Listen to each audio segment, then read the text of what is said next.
Ce développement ne peut être garanti que par les acteurs du secteur privé. Et nous constatons aujourd'hui que la plupart des entreprises du secteur privé ont du mal à garantir leur développement. Pour des raisons que nous connaissons tous, le manque d'accès au financement, l'incapacité de ces entreprises à réunir les conditions de risque pour obtenir des crédits auprès des banques commerciales qui font déjà un effort assez soutenable en accordant des crédits malgré les risques élevés. Quelle est la nécessité aujourd'hui pour nos économies de reformer leur modèle de financement qui doivent aujourd'hui se baser plus sur un financement participatif, un financement par capitalisation et non un financement par endettement. Le financement par capitalisation suppose qu'aujourd'hui, les investisseurs mondiaux qui ont compris que l'Afrique reste le seul continent qui garantira le développement de leurs épargnes futures ont bien évidemment l'appétit de placer leurs capitaux. Mais pour les placer, cherchent des interlocuteurs et des entreprises crédibles.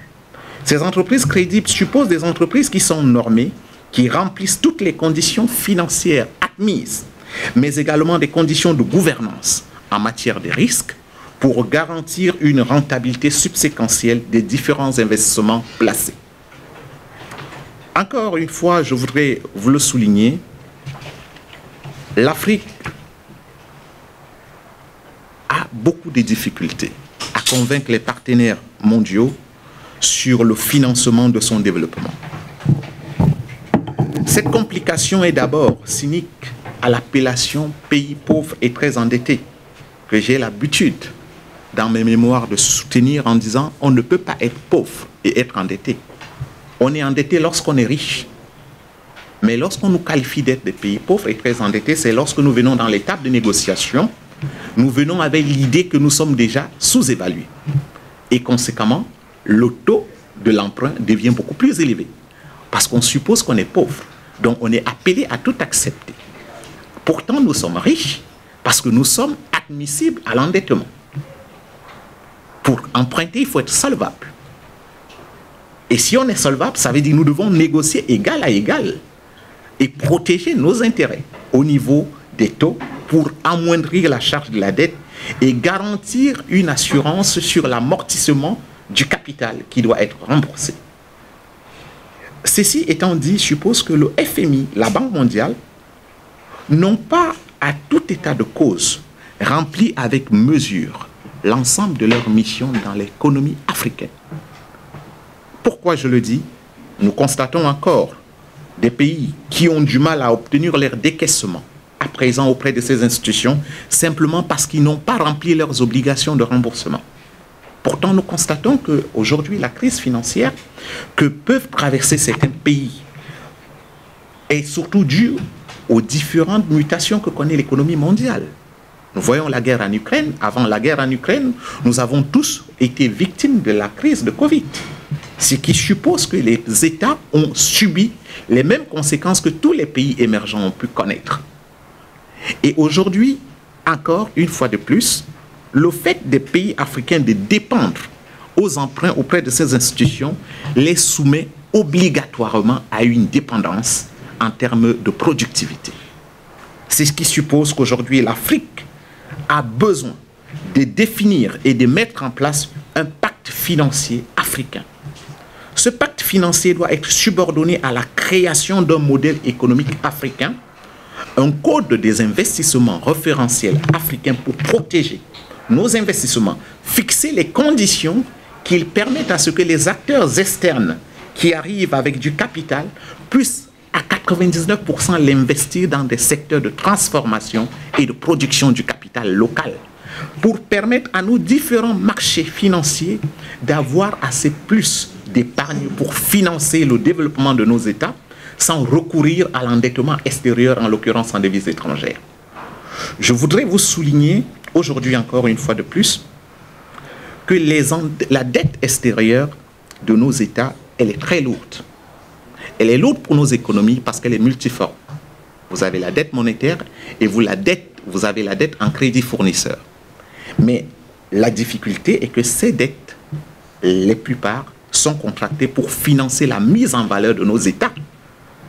Et lorsqu'on s'endette pour une mise en valeur, il est difficile de garantir à l'immédiat la charge de l'amortissement de la dette. Pourquoi? Parce que la plupart des emprunts qui sont supposés créer une valeur ajoutée à l'économie ne le font pas à l'immédiat, mais le font sur le long terme. L'État compte généralement sur des recettes fiscales, mais les recettes fiscales qui ne sont pas le plus souvent bien chiffrées, parce que les entreprises le plus souvent sont du secteur informel. Conséquence, l'État a du mal, sur la base de l'épargne locale, à assurer l'amortissement de ses emprunts avec mesure et avec assurance.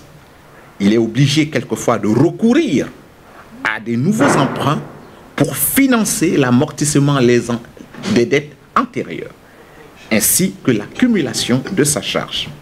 Ce qui interpelle aujourd'hui, dans tous les pays africains, la responsabilité de nos dirigeants politiques, de par leur capacité à avoir des négociations sincères et franches avec les acteurs du secteur public, en l'occurrence des institutions multilatérales telles que le FMI et la Banque mondiale. L'Afrique a eu une heureuse chance d'avoir une institution panafricaine, en l'occurrence la Banque africaine de développement, que malgré les obstacles qu'elle connaît pour mobiliser les ressources financières dans les marchés d'euro-dollar, continue à soutenir du moins qu'elle puisse le développement de certains pays dans certains secteurs d'activité. Le but de mon point de presse, en tant que banquier d'investissement, est de dire aux acteurs du secteur privé et du secteur public que l'architecture financière aujourd'hui exige que l'Afrique se dote des institutions d'investissement capables de promouvoir, de créer et de défendre la souveraineté financière de nos différents pays, mais tout en mobilisant les capitaux dont nos économies ont besoin et en les injectant dans le secteur privé. Le secteur privé est le seul gage de développement des économies africaines. Sans le secteur privé, l'État ne sera pas en mesure de garantir une croissance économique. Sans le secteur privé, l'État aura du mal à autofinancer certains investissements publics sans recourir obligatoirement à l'endettement. Ce secteur privé exige donc que les entrepreneurs africains s'intéressent à des secteurs lucratifs qui sont à présent dépendants à 100% par des acteurs internationaux, en l'occurrence des grandes firmes, qui ont une double appartenance, leur capacité à mobiliser l'épargne dans les marchés d'euro-dollar et de financer leur installation en Afrique par leurs filiales et y investissant uniquement que le capital en nature, généralement, et non le capital monétaire. Pourtant, les dividendes qui sont réexportés, généralement, sont faits en monnaie locale. Les conséquences des déséquilibres de la balance de paiement et même de la balance commerciale de nos différents pays qui nous créent de temps à autre un déséquilibre social significatif pour nos populations et exigent des réformes claires, sincères et concises. Ces réformes exigent que les institutions financières internationales aient une volonté honnête de travailler de manière collégiale pour permettre à l'Afrique de se doter d'un marché financier communautaire. L'Afrique a l'obligation aujourd'hui de se doter d'un marché financier communautaire. Ce marché financier suppose que il serait plus facile aux entreprises africaines de mobiliser les capitaux dans un marché africain unifié que d'aller les mobiliser dans des marchés où parfois il y a des limites en matière de normes financières internationales que beaucoup d'entreprises ne peuvent pas remplir parce qu'elles sont la plupart informelles ou ne comprennent pas les réalités de ces différents grands marchés. L'Afrique doit donc se doter d'un marché financier communautaire et permettre à nos États de pouvoir avoir où, lorsqu'ils ont des besoins de financement, peuvent se ressourcer, sans toutefois recourir à la dette extérieure, sans toutefois recourir aux marchés financiers mondiaux tels que de l'Occident, où quelquefois il y a une méconnaissance des réalités de nos économies. Je voudrais, avant de clôturer ma réflexion, souligner que notre arrivée au Sénégal, à présent, est connue par les acteurs locaux, est connue par les autorités sénégalaises qui, je le souligne, depuis leur nouvelle administration, garantissent aux investisseurs étrangers et même nationaux leur volonté de réformer le système financier et permettre à ce que tous ceux et celles qui désirent investir au Sénégal soient en mesure d'avoir la certitude d'une rentabilité de leurs investissements. Ça demande à ce que nous ayons cette gratitude, de cette nouvelle volonté et de cette impulsion de transparence. Parce que le premier indicateur, la première garantie qu'un investisseur voudrait lorsqu'il investit dans un pays, c'est de se rassurer que la crédibilité s'y repose sur les informations financières qui lui sont communiquées, que ce soit par l'État ou que ce soit par les acteurs du secteur privé. Et nous constatons que les autorités sénégalaises actuelles remplissent de manière mesurée cette obligation. Il y a encore quelquefois à faire.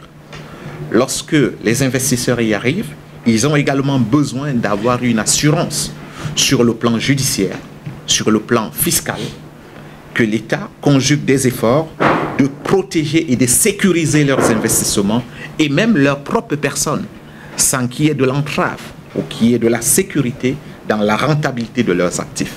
Les autorités sénégalaises aujourd'hui le garantissent et ils sont à féliciter. Ils sont jeunes, ils ont une vision et je suis sûr que le plan de développement du Sénégal à l'horizon 2050 aura de la réponse de tous les investisseurs mondiaux d'ailleurs qui le regardent. La preuve, notre structure d'investissement qui s'installe au Sénégal et qui ouvrira ses portes dans les prochains jours aura pour mission d'accompagner l'État dans cette responsabilité. Il est de l'obligation de toutes les parties prenantes à conjuguer un effort collégial pour soutenir cette vision afin de garantir un bien-être social et de répondre aux besoins urgents des populations sénégalaises qui sont celui du bien-être, celui de l'emploi et celui de la diversité économique. Pour créer de l'emploi, il revient de la responsabilité des entrepreneurs. L'État met en place un canevas et les entrepreneurs doivent faire esprit d'inventivité et de courage pour affronter les nouveaux secteurs qui sont aujourd'hui réservés exclusivement aux entreprises internationales, en l'occurrence étrangères. Et donc, les acteurs du secteur privé ont une mission pour accompagner l'État et nous avons l'obligation, nous, en tant que structure internationale, qui nous installons au Sénégal, de protéger et de soutenir cette vision. C'est donc pour ces raisons, je voudrais vous annoncer de manière solennelle que notre structure entend, d'ici 2027 au Sénégal, doter du Sénégal d'une banque d'investissement privée, dont le capital social sera au minimum de 200 millions de dollars. Cette banque d'investissement aura l'obligation d'accompagner l'État dans ses différentes missions de promotion d'investissement et de développement. Ces différentes missions ne se reposeront pas que dans la fourniture du capital, mais auront une obligation de conseil, d'évaluation de risques sectoriels, mais également de proposition d'indicateurs financiers et des indicateurs de risque pour garantir un investissement mesuré dans les différents secteurs d'activité de l'économie sénégalaise et même africaine et sous-régionale. Pour ce fait, nous avons donc décidé, par la même empreinte de volonté, de mettre au Sénégal la structure internationale d'investissement dénommée Capital Financial Investment, connue au niveau mondial de Safe Bank, qui aura pour but premier d'évaluer le marché sénégalais, d'identifier des projets rentables et d'identifier des projets qui entrent en adéquation avec la vision du développement 2050 de l'État du Sénégal et également les différents secteurs capables de permettre à l'État d'asseoir une assiette financière suffisante pour autofinancer son développement sans recourir à l'endettement extérieur, qui, je le souligne, connaît aujourd'hui un écho négatif